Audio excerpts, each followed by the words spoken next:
આ વિડીયોમાં સાંભળશું અધિક માસની કથાનો અધ્યાય 17મો, સુખદેવનું કરુણ મોત. અને આજની કથા વાર્તા છે પ્રસાદનો મહિમા. મિત્રો, અધિક માસમાં નિત્ય ભગવાનની કથા અને અધ્યાય સાંભળવાનો મહિમા છે, જે સાંભળવાથી ભગવાન પુરુષોત્તમ રાય પ્રસન્ન થાય છે, તેની કૃપા પ્રાપ્ત થાય છે. તેની કૃપાથી જીવનમાં સુખ સમૃદ્ધિ આવે છે, જીવનમાં બરકત આવે છે. એવો પુણ્યશાળી છે આ પુરુષોત્તમ માસ, કે જેને પ્રભુએ કૃપા કરીને પોતાનું નામ આપ્યું છે. એવા પુરુષોત્તમ માસમાં જો આપણે પણ પ્રભુની ભક્તિ કરીએ, પૂજા કરીએ, નિત્ય કથા અને અધ્યાય સાંભળીએ, તો આપણી ઉપર પણ પ્રભુ કૃપા કરે જ છે, આપણું કલ્યાણ કરે જ છે, તેમાં કોઈ શંકા નથી. તો મિત્રો, એવી પ્રભુની કૃપાને પ્રાપ્ત કરવા માટે આ વિડીયોમાં સાંભળશું અધિક માસની કથાનો અધ્યાય 17મો અને આજની કથા વાર્તા. જો આપને આ કથા પસંદ આવે તો વિડીયોને લાઇક, શેર, કોમેન્ટ કરી, ચેનલ પર નવા છો તો ચેનલ સબસ્ક્રાઈબ કરી બાજુમાં બેલ આઇકન પ્રેસ કરી દેજો. ધન્યવાદ. તો સૌ પહેલાં સાંભળશું અધિક માસની કથાનો અધ્યાય 17મો, સુખદેવનું કરુણ મોત. નારદજી બોલ્યા, હે પ્રભુ, વાલ્મીકી મુનિએ દ્રઢધન્વા રાજાને તેના પૂર્વ જન્મના ચારિત્રમાં આગળ શું કહ્યું તે પાપનાશક ચરિત્ર કહો. તમારી પત્ની ગૌતમીએ તમને ઘણું આશ્વાસન આપ્યું, એથી તમે બધું પ્રભુને ચરણે છોડી શોક ત્યજી શ્રીહરિને ભજવા લાગ્યા. આવી રીતે ઘણા વર્ષો વીતી ગયા. સુખદેવજીની જળઘાતની વાત તમે બંને પતિ પત્ની ભૂલી ગયા હતા. એક દિવસ સવારના સમયે તમે પ્રભુનું નામ સ્મરતા જંગલમાં કાષ્ઠ, ઘાસ અને ફળો લેવા માટે ગયા. થોડીવાર પછી તમારો પુત્ર સુખદેવ તેના મિત્રો સાથે રમતો રમતો ગામ બહાર આવેલી વાવ આગળ ગયો. ત્યાં આગળ બધા છોકરા સંતાકૂકડીની રમત રમવા લાગ્યા. બધામાં સુખદેવ પણ હતો. તે પોતાના ભાઈબંધોને જોઈ ન શકે તે માટે વાવમાં ઉતર્યો. ત્યાં તેના ભાઈબંધોએ તેને જોઈ લીધો, એટલે તેમના હાથમાં ન પકડાવા માટે તેણે જોરથી વાવના જળમાં ડૂબકી મારી, પરંતુ બહુ વાર થઈ છતાં તે પાણીની સપાટી પર આવ્યો નહીં. ડૂબકી મારતાની સાથે જ તેનો શ્વાસ રૂંધાઈ જતાં તે જળમાં ડૂબી ગયો. સુખદેવનું આવું કરુણ રીતે મોત થવાથી તેના ભાઈ રોકકળ કરતા તેમના ઘેર ગયા અને તમારી પત્ની ગૌતમીને આ કરુણ ઘટનાની વાત કહી. સુખદેવ વાવમાં ઉતરી ગયો છે અને ડૂબી ગયો છે એ સાંભળતા જ તમારી પત્ની છાતી ફાટ રુદન કરવા લાગી અને ઓ મારા લાલ રે કરતી બહુ જ આક્રંદ કરતી અચેત થઈને ધરણી પર ઢળી પડી. થોડી વારે વનમાં ગયેલા તમે ઘેર પાછા ફર્યા અને તમને ખબર પડી કે સુખદેવ વાવના પાણીમાં ડૂબી ગયો છે. ત્યારે તમે પણ હાય રે મારા બેટા કહેતા જોરથી રડવા લાગ્યા અને તમે પણ એટલો બધો વિલાપ કર્યો કે સાન ભાન ભૂલીને મૂર્છા ખાઈ જમીન પર ઢળી પડ્યા. એકના એક પુત્રના આવા કરુણ આકસ્મિક મૃત્યુથી તમે બંને પતિ પત્ની અફાટ રુદન કરતા વાવ પાસે આવ્યા અને પુત્રના શબ પાસે જઈ તેનું છેલ્લી વારનું મુખ જોઈ માથા પછાડતા કહેવા લાગ્યા કે બેટા, તું તો અમારા કુળનો દીપક હતો. તું ઘરમાં અંધારું કરી અમને નોધારા કરી ક્યાં ચાલ્યો ગયો? હે મારા લાલ, તારા વગર અમે ઘરમાં શી રીતે રહી શકીશું? તમારા પુત્ર સુખદેવના શબ આગળ બેસી તમે અને તમારી પત્ની ગૌતમી ખૂબ જ આક્રંદ કરી રહ્યા હતા. તેથી તમારી આસપાસ વીંટળાઈ રહેલા લોકો પણ શોકગ્રસ્ત બની આંસુ સારતા ઊભા હતા. હે કૃષ્ણ કૃપાળુ, અમે નિરંતર તમારી ભક્તિ કરી છે, તમારું શરણ લીધું છે, તો તમે શરણે આવેલાને કેમ ઉગારતા નથી? અમારું ભાગ્ય ખરાબ હોય તો પણ અમે તમારા શરણે છીએ, એટલે તમે અમારા પર કૃપાવંત બની ભાગ્ય પલટાવી શકો છો. હે પ્રભુ, મારો લાલ, મારો કુળદીપક મને પાછો આપો. આ પ્રમાણે ઇતિશ્રી બૃહદ નારદીય વિશે પુરુષોત્તમ મહાત્મ્યમાં અધ્યાય 17મો સમાપ્ત થયો. બોલો ભગવાન શ્રી હરિ વિષ્ણુની જય. બોલો ભગવાન પુરુષોત્તમ રાયની જય. તો મિત્રો, આપણે સાંભળ્યો આજની કથાનો અધ્યાય 17મો. હવે સાંભળશું આજની કથા વાર્તા પ્રસાદનો મહિમા. એક નગર હતું. તેના રાજાનું નામ ભૈરવ. જેવું નામ તેવું તેનું કામ. તે અત્યંત ક્રૂર ઘાતકી હતો. તણખલા જેવડા ગુના માટે પણ તે ગુનેગારને કડક શિક્ષા કરતો. તેના દિલમાં લેશ પણ દયાનો છાંટો ન હતો. તેને શિકાર કરવાનો ઘણો શોખ હતો. હિંસક પશુઓનો શિકાર તે કરતો, પણ તે સાથે નિર્દોષ પશુઓને પણ શિકાર કરતો. તેણે પોતાના જીવનમાં કોઈ ધર્મ કાર્ય કર્યું ન હતું. ખરેખર તો તે ધર્મમાં માનતો જ ન હતો. અનેક પાપ કર્મો સામે તેણે એકેય પુણ્ય કાર્ય કર્યું જ ન હતું. તેની રાણીનું નામ પુષ્પા હતું. ખરેખર જ તે પુષ્પ ફૂલ જેવી કોમળ, નાજુક અને રૂપનો અંબાર જેવી હતી. રાજા ભૈરવ શિકારમાં દિવસ ગાળતો, પણ પુષ્પા તો સવારથી રાત સુધી વ્રત તપ જપ કર્યા કરતી. રાજા જેટલા પાપ આચરે તેટલા જ પુણ્ય કાર્યો રાણી કરે. રાજા ઘોર જંગલમાં શિકારે જાય ત્યારે રાણી સવારમાં પક્ષીઓ પંખીડાને ચણ નાખે, ગાયોને લીલુંછમ ઘાસ નીરે, ગરીબોને ભિક્ષુકોને અન્ન અને વસ્ત્રોના દાન કરે. રાણી દીન દુખિયાની બેલી હતી. વખતને જતાં કંઈ વાર લાગે છે. ભૈરવ રાજાની પોઢા અવસ્થા થઈ, શરીરની શક્તિ ક્ષીણ થતી ચાલી. જીવનમાં સંધ્યાએ ડોક્યા કરવા માંડ્યા. ત્યારે રાજાએ જિંદગીભર બાંધેલા પાપના પોટલા આંખો સામે તરવરવા લાગ્યા. તે પાપના પડછાયા દેખાવા માંડ્યા. હવે તેને ભગવાનના ન્યાયના લેખાજોખાનો ભયંકર ડર સતાવા લાગ્યો. રાજા રાતે મધરાતે પાપો યાદ કરીને સંતાપ કરતો.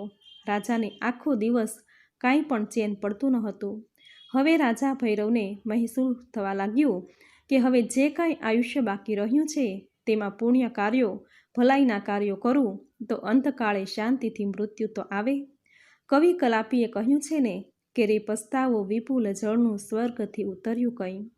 અનેક દિવસોના સંતાપ, અજંપા, વિચાર મંથનને અંતે ભૈરવ રાજાએ નક્કી કર્યું કે હવે તો આ રાજપાઠ વૈભવ સૌ કાર્ય રાજકુમારને સોંપીને વનમાં એકાંતમાં જઈને જપ તપ ધર્મ ધ્યાન કરું કે જેથી મારા આત્માને શાંતિ મળે. અને અંતે એક દિવસ રાજાએ રાણીની સંમતિ માંગતા કહ્યું કે મહારાણી, મારે હવે રાજકાજમાંથી નિવૃત્ત થવું છે. આપણે રાજકુંવરને રાજપાઠ સુપ્રત કરી દઈએ અને એકાંત જંગલમાં નદી કિનારે ઝૂંપડી બાંધીને રહેવા ચાલ્યા જઈએ. ત્યાં રહીને પ્રકૃતિને ખોળે જીવન પસાર કરીશું, પ્રભુ સ્મરણ કરીશું. આપણા જીવનનું અને આત્માનું કલ્યાણ થશે અને માનસિક શાંતિ મળશે. રાણી પુષ્પાને રાજાની આ વાત સાંભળીને ઘણો આનંદ થયો. તેને તો ભાવતું હતું અને રાજાએ કહ્યું જેવું થયું. તેણે રાજાના એ વિચારને વધાવી લીધો. તેણે કહ્યું કે સ્વામી નાથ, જ્યાં તમે ત્યાં હું. મારે આ રાજપાઠની કોઈ માયા નથી. મને તો વધુ શાંતિ મળશે અને મારાથી ભગવાનની ભક્તિ, જપ તપ વ્રત વધુ સારી રીતે કરી શકાશે. સાપ કાંચળી ઉતારે તેમ રાજાએ પોતાના મસ્તક પરનો તાજ ઉતારીને રાજકુંવરનો રાજ્યાભિષેક શુભ દિને કરાવ્યો. રાજકુમાર, મંત્રીઓ, સલાહકારો, રાજપુરોહિત, સેવકો, સેવિકાઓ અને નગરની પ્રજાની રજા લઈને રાજમાંથી કંઈ પણ કીધા વિના, કંઈ પણ લીધા વિના ઉઘાડે પગે અને પહેરેલા વસ્ત્રે વન ભણી પ્રયાણ કર્યું. રાણી પણ સાથે જ હતા. વન પ્રવેશ કરતાં જ ભૈરવ પુષ્પાને એક બ્રાહ્મણ સામે મળ્યો. તેને 4 હાથ હતા. ભૈરવે માન્યું કે નક્કી આ દેવ છે. તેના પગમાં પડ્યા. પુષ્પા રાણીએ પણ રાજાની જેમ તેને સાષ્ટાંગ દંડવત પ્રણામ કર્યા. ભૈરવ રાજા બોલ્યા, હે પ્રભુ, હું તો પાપી છું. એક સંતે કહ્યું છે ને કે મો સમ કોન કુટિલ ખલ કામી. મેં પાપ આચરણ કરવામાં કદી પાછી પાની કરી જ નથી. આજે આ પાછલી ઉંમરે એ પાપના પડછાયા મને હવે જંપવા દેતા નથી. આ અજંપામાંથી પ્રભુ તમે જ હવે મને બચાવો. પેલા 4 હાથવાળા બ્રાહ્મણે જવાબ આપ્યો કે ભાઈ, તમે માનો છો તેવો હું કોઈ દેવ નથી. હું તો એક સામાન્ય બ્રાહ્મણ છું. તમે જેમ જેમ આગળ જશો તેમ તેમ મારા જેવા ઘણા 4 હાથવાળા માણસો તમને જોવા મળશે. આ સાંભળીને રાજાને ઘણું આશ્ચર્ય થયું. તેને લાગ્યું કે નક્કી આમાં કંઈક રહસ્ય ભેદ છે. તેથી રાજાએ કયો ભેદ છે તે વિશે પૂછ્યું. બ્રાહ્મણે કહ્યું કે થોડા વખત પહેલાંની વાત છે. આ માર્ગેથી હું પસાર થતો હતો. પેલા સામેના તળાવની પાળ પર બેઠેલા 4 હાથવાળા એક ગોવાળિયાને મેં જોયો. તેના 4 હાથ જોઈ અને પ્રથમ તો હું ડરી ગયો, છતાં હિંમત કરીને હું તેની પાસે પહોંચ્યો. તેના 4 હાથ વિશે મેં પૂછપરછ કરી ત્યારે એ ગોવાળે કહ્યું કે હે વિપ્ર, સામે જે આંબાના વૃક્ષની ડાળ દેખાય છે તેની પાછળ એક પર્વત છે. એકવાર હું પર્વત તરફ ગયો. ત્યાં મેં મારા જેવા એક ગોવાળિયાને દીઠો. તેને પણ 4 હાથ હતા. તેની સામે હું જિજ્ઞાસાથી તાકી રહ્યો. ત્યારે તે મારી નજીક આવીને મારો હાથ પકડીને મને પર્વત પર લઈ ગયો. પર્વત પર ભગવાન પુરુષોત્તમનું મંદિર હતું. એ મંદિરનો પ્રસાદ જે ખાય તે 4 હાથવાળું થઈ જાય. મેં પ્રસાદ લીધો. તેને પરિણામે હું 4 હાથવાળો થઈ ગયો. આમ પેલા ગોવાળે મને તે મંદિરનો પ્રસાદ ખવડાવ્યો. ત્યારથી મારા 4 હાથ થયા છે. આ વાત સાંભળીને ભૈરવ રાજા વિનવણી કરવા લાગ્યો કે હે ભૂદેવ, તમે મને પણ તે પર્વત પર લઈ જાઓ. કદાચ ભગવાન મારા પાપોમાંથી મને મુક્તિ આપે. પેલો બ્રાહ્મણ ભૈરવ રાજા અને પુષ્પા રાણીને આમ્ર વૃક્ષની ઘટા આગળ લાવ્યો, પણ રાજાને ત્યાં કશે પણ પર્વત દેખાયો નહીં દેખાતા રાજા ખૂબ નિરાશ થઈ ગયો. ત્યારે બ્રાહ્મણે કહ્યું, હે ભૂપાળ, ફક્ત પુણ્યશાળીને જ એ પર્વતના દર્શન થાય છે. તમે આખી જિંદગીમાં એકાદ પણ પુણ્ય કર્યું હોત તો જરૂર એ પર્વત દેખાત. બ્રાહ્મણના શબ્દો સાંભળીને રાજા ભૈરવ અતિ નિરાશ થઈ ગયો અને બોલ્યો કે હે ભૂદેવ, તમારી વાત સાચી છે. આખી જિંદગી મેં નરિયા પાપ જ કર્યા છે. આ પુણ્યના અવસરે મારા એ પાપો બળી જાય તેવો કોઈ રસ્તો હોય તો મને બતાવો. તમે કહેશો તેમ કરવા હું તૈયાર છું. ભૈરવ રાજાને ખૂબ પસ્તાવો કરતા જોઈને પેલા બ્રાહ્મણે કહ્યું કે હે રાજન, તમે ઘણા નસીબદાર છો. અત્યારે ભગવાન પુરુષોત્તમનો અધિક માસ આવે છે. અધિક માસ પૂરો થવાને હવે માત્ર 10 જ દિવસ બાકી રહ્યા છે. જો અહીં 4-5 જણ બેસીને ઉપવાસ કરાવીને પુરુષોત્તમ ભગવાનના ગુણગાન ગવડાવીશ, પછી તો મને પર્વત દેખાશે ને? ત્યારે બ્રાહ્મણે હસતા હસતા કહ્યું, હે રાજન, આમ કંઈ પુણ્ય ન થાય. જો પર્વતના દર્શન કરવા હોય તો પોતે જ ઉપવાસ કરવા પડે. તમે જ ઉપવાસ કરો, તેનું ફળ તમને મળે. દુઃખ વેઠ્યા વિના પ્રભુના દર્શન શી રીતે થાય? પણ હે બ્રાહ્મણ, તમે તો 4-5ની વાત કરો છો, બીજા 4ને હું ક્યાંથી લાવું? બ્રાહ્મણે જવાબ આપ્યો કે હે રાજન, તમે તમારા નગરમાં જાઓ અને તમારા પ્રધાન તથા નગર શેઠને તેડી લાવો. ત્રીજા તમે, ચોથા મહારાણી અને 5મો હું. આમ આપણે 5એય બેસીને ઉપવાસ કરીશું. ભગવાન પુરુષોત્તમનું સંકીર્તન કરીશું. તેના પુણ્યના પ્રતાપે આપણને સૌને એ પર્વતના દર્શન થશે. પુરુષોત્તમ ભગવાનના મંદિરમાં દિવ્ય પ્રસાદનો લાભ તમને બધાને મળશે.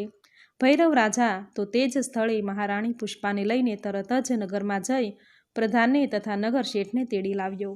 5એય જણા સ્નાન કરીને ઉપવાસમાં બેઠા. 5એયમાંથી કોઈ પણ કંઈ પણ ફળ ફૂલ લેતા નથી, માત્ર જળ ઉપર જ રહે છે. 5એય જણા ભગવાન પુરુષોત્તમના ગુણગાન રાત દિવસ ગાય છે. આમ કરતાં કરતાં 1 અઠવાડિયું પૂરું થયું. તે પછીના દિવસે તેમને પર્વતના દર્શન થતાં જ ભૈરવની આંખમાંથી હર્ષના અશ્રુ વહેવા લાગ્યા. આ 5એયના હરખનો પાર નથી. અઠવાડિયાના ઉપવાસને કારણે તે બધા લથડતે પગે પર્વત ચડ્યા. પર્વતના શિખર પર સ્વયં ભગવાન પુરુષોત્તમના ચરણોમાં પડ્યા. ભગવાને 5એયને પ્રસાદ ખવડાવ્યો અને એ પ્રસાદ ખાતા જ બધા જ ચતુર્ભુજ થઈ ગયા. સૌએ એક સાથે અવાજે બોલ્યા કે હે પુરુષોત્તમ ભગવાન, અમારે ચતુર્ભુજ થવું નથી, અમને તમે વૈકુંઠ ધામમાં સ્થાન આપો. પ્રભુ, તથાસ્તુ એમ કહીને ભગવાન બોલ્યા. એટલામાં જ ભગવાનનું વિમાન ત્યાં આવ્યું અને 5એય જણાને લઈને વૈકુંઠમાં જતું રહ્યું. બોલો ભગવાન પુરુષોત્તમ રાયની જય. હે પુરુષોત્તમ ભગવાન, તમે જેવા ભૈરવ રાજાને ફળ્યા તેવું જ તમારું આ વ્રત કરનારને, વ્રતની કથા વાંચનારને, સાંભળનારને, કહેનારને સૌને ફળજો. સૌની મનોકામના પૂર્ણ કરજો. સૌનું કલ્યાણ કરજો. જય પુરુષોત્તમ રાય. તો મિત્રો, આપણે સાંભળ્યો આજની કથાનો અધ્યાય 17મો અને આજની કથા વાર્તા પ્રસાદનો મહિમા, જે તમે પૂરી શ્રદ્ધાથી સાંભળી, જે સાંભળવી તમને જરૂર ગમી હશે. તો વિડીયોને લાઇક કરી કોમેન્ટમાં જય પુરુષોત્તમ રાય, જય શ્રી હરિવિષ્ણુ જરૂર લખજો. ચેનલ પર નવા છો તો ચેનલ સબસ્ક્રાઈબ કરી બાજુમાં બેલ આઇકન પ્રેસ કરી દેજો, જેથી આપણા આવનાર દરેક નવા વિડીયોની નોટિફિકેશન તમને મળતી રહે. તો ફરી મળીશું આવી જ નવી ધાર્મિક માહિતી, નવી ધાર્મિક કથા સાથે. ત્યાં સુધી આપ સૌને મારા જય શ્રી કૃષ્ણ.